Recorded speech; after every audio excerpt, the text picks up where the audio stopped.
तो भाई देखो, एक सिंपल सी बात है कि अगर धोनी कुछ करे और वो सुर्खियों में ना आए, ऐसा हो सकता है क्या? नहीं। तो देखो, आपको पता ही होगा कि इस समय पूरे देश में कैंपेन चल रहा है जो एकदम नेशनल लेवल पे चलाया जा रहा है, भारतीय सरकार द्वारा चलाया जा रहा है, जिसका नाम है हर घर तिरंगा। जिसके अंतर्गत जितने भी लोग हैं पूरे देश में, उन सभी को अपने घर में तिरंगा लगाना है। जिसकी कई तस्वीर हमने बहुत बड़े बड़े चेहरों द्वारा भी देखी, जिसमें भैया सचिन तेंदुलकर हैं और भी कई बड़े चेहरे हैं। लेकिन भैया MS धोनी ने तो इसके भी ऊपर जाके गजब ही कमाल कर दिया। तो लगभग 2 साल बाद हमें MS धोनी के इंस्टाग्राम अकाउंट पे एक एक्टिविटी देखने को मिली, और वो एक्टिविटी पता है क्या थी? तो उन्होंने अपनी डीपी को बदल के वहां पे तिरंगा लगा लिया, जहां पे ये भी साथ में लिखा हुआ है कि मेरा सौभाग्य है कि मैं एक भारतीय हूं। इससे पहले जो लास्ट 2 एक्टिविटीज MS धोनी के इंस्टा अकाउंट पे हुई थी, वो सबसे पहले तब हुई थी जब उन्होंने अपना रिटायरमेंट घोषित किया था, लगभग अगस्त 2020 के टाइम। और उसके बाद अगली एक्टिविटी जो हुई थी वो सीधे लगभग जुलाई 2021 के पास हुई थी, जब उन्होंने अपनी फार्मिंग की क्या कहते हैं फोटो शेयर करी थी, जहां पे स्ट्रॉबेरी वगैरह खा रहे थे।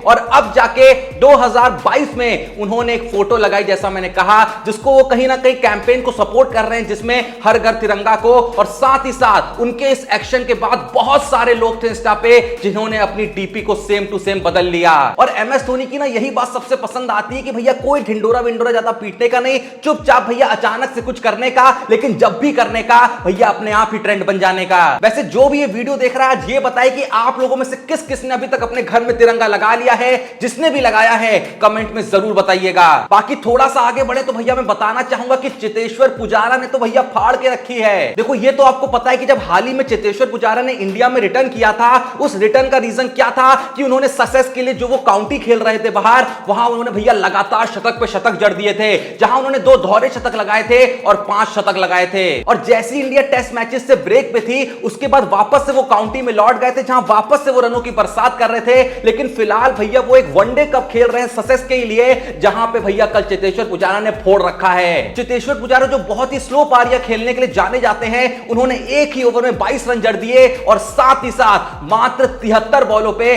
उन्होंने सेंचुरी जड़ दी है। अगर आपको चेतेश्वर पुजारा की ये सरप्राइजिंग सी और ये अद्भुत सी पारी देखनी है, तो कुछ नहीं करने का, सिंपल यूट्यूब पे जाने का, वहां पे सर्च करने का royal London one day cup Cheteshwar Pujara 100। अब आगे बढ़े तो एक बहुत ही ज्यादा शॉकिंग खबर सामने आई है। आप सभी न्यूजीलैंड के बैट्समैन रॉस टेलर को तो जानते ही होंगे, जिन्होंने हाल ही में इंटरनेशनल क्रिकेट से अपने संन्यास को घोषित किया था। और उसके बाद उन्होंने कल एक बुक लॉन्च करी जिसका नाम था ब्लैक एंड व्हाइट। तो उस बुक में उन्होंने किस्से का जिक्र किया, जिसमें उन्होंने बताया कि जब 2011-12 के आसपास वो राजस्थान रॉयल्स के लिए खेल रहे थे, तो एक मैच चल रहा था जिसमें राजस्थान रॉयल्स पंजाब किंग्स के खिलाफ भिड़ रही थी। तो उस मैच में राजस्थान रॉयल्स को जीतने के लिए लगभग 195 रन चाहिए थे, और रॉस टेलर जब बैटिंग के लिए जाते हैं तो वो डक पे LBW हो जाते हैं। और यही रीजन रहता है कि राजस्थान वो मैच बहुत ही लंबे अंतर से हार जाती है। लेकिन इसके आगे रॉस टेलर ने जो किस्सा शेयर किया है, वो सुन के थोड़ा सा आपको दुख होगा। रॉस टेलर ने बताया कि मैच के बाद जब पार्टी वार्टी हो रही थी, सब थोड़े प्लेयर्स हो गए और जो फ्रेंचाइज के ओनर्स हो गए बार वगैरह में थे, और वो भी वहां पे जब मौजूद थे, तो एक वहां पे ओनर आते हैं और रॉस टेलर को 3 थप्पड़ मार देते हैं। रॉस टेलर ने बताया कि वो जो थप्पड़ थे वो कोई बहुत जोर तरीके से नहीं मारे गए थे,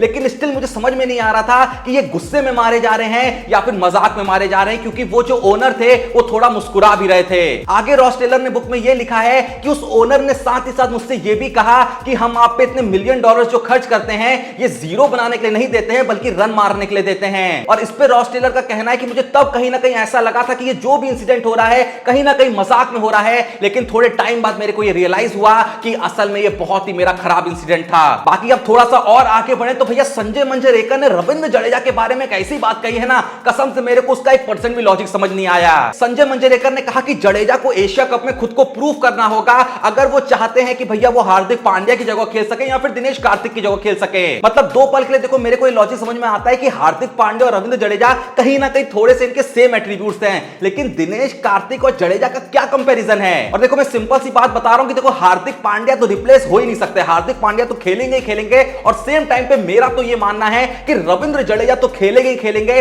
भले ही भैया दिनेश कार्तिक टीम से बाहर हो जाएं, क्योंकि जडेजा ने कुछ खराब किया ही नहीं है। जडेजा इस समय बैटिंग में एकदम अव्वल दर्जे की बैटिंग कर रहे हैं भैया, वो आउट ही नहीं हो रहे हैं मेजॉरिटी मैचेस में, और उनको जब भी मौका मिल रहा है, जितना भी मौका मिल रहा है, वो परफॉर्म कर रहे हैं। उसके बाद भैया बंदा 1 नंबर का फील्डर है, और हमने पिछले कुछ टाइम में ये देखा है कि कितने आसानी से मैचेस चले जाते हैं जब कैच छूटते हैं। और अब किसी भी मैच को उठा के देखिए, उस मैच में 2 या 3 कैचेस तो जडेजा ही पकड़ते हैं, जो भले ही कई बार दिखने में आसान लग रहे होते हैं, लेकिन भैया नॉर्मल लोग ना ऐसे कैच छोड़ देते हैं, लेकिन जडेजा वो आपको सिक्योरिटी देते हैं। बाकी इतनी चीजों के साथ भैया जडेजा एक बॉलिंग का ऑप्शन भी दे ही रहे हैं ना साथ साथ, और वो कोई इतने महंगे भी साबित नहीं होते हैं। भले ही थोड़ा सा उनको पिछले कुछ टाइम में विकेट कम मिले हैं, लेकिन कोई उन्हें बहुत ज्यादा रन नहीं दिए हैं। तो ये ऑलराउंडर जडेजा का कंपैरिजन मुझे दिनेश कार्तिक से बिल्कुल भी समझ में नहीं आया। मुझे लगता है कि दिनेश कार्तिक अगर जगह बनाएंगे भी तो किसी बैट्समैन की जगह बनाएंगे। अगर पंत के देखो लगातार मैचेस बहुत ज्यादा अच्छे नहीं जाते हैं, तो वहां पे फिलहाल उनको कंसीडर शायद करा जाए। भले ही वहां पे बहुत मुश्किल है, लेकिन वहां पे उनका ऑप्शन हो सकता है।